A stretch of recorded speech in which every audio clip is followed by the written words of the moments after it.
Hello, my name is Emerson Paez and today I'm going to talk about an important topic in English, static verbs and dynamic verbs. We will see what they are, how they differ and why it's important not to use them the same way, especially when using things like the present continuous. Let's get started. Ahora sí viene lo chido. In English, verbs can be divided into two main categories, static verbs and dynamic verbs. Static verbs describe emotions, states, or possession, things that don't usually change quickly or happens as actions. That's why we don't normally use them in continuous tense. On the other hand, dynamic verbs are all about action. They describe things that happen, move, or change, and they can be used in any tense, even continuous ones. So, basically, one group describes how we feel or what we have, and the other one describes what we do. Now, let's take a closer look at some common static verbs, which can be grouped into different categories.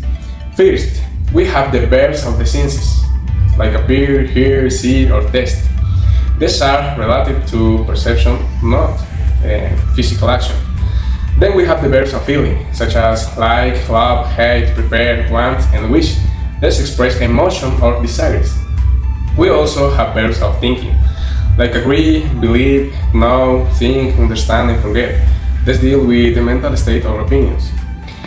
Next are the verbs of possession, like have, home, belong to, and contain.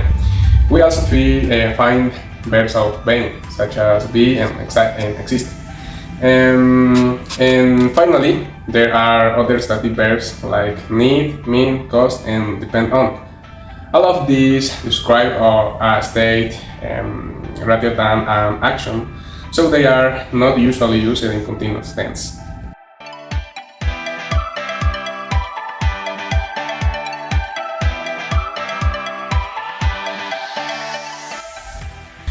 When we talk about dynamic verbs, we are talking about action, the things happening, changing, and moving. There are three main types.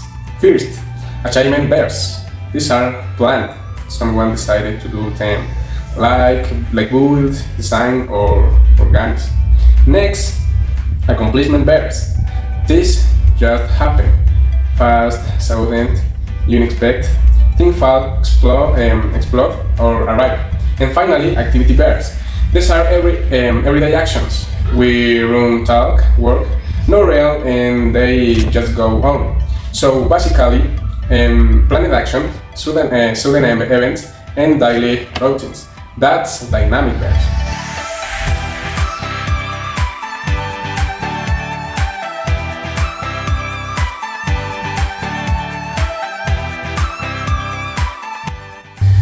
Some verbs are special because they can be both static and dynamic. It all depends on the meaning and context. For example, have can mean possession. I have a phone. That's static. But I'm having lunch. That's dynamic. It's an activity. Some would think I think it's a bad idea. It's a mental state. But I'm thinking about it shows an action.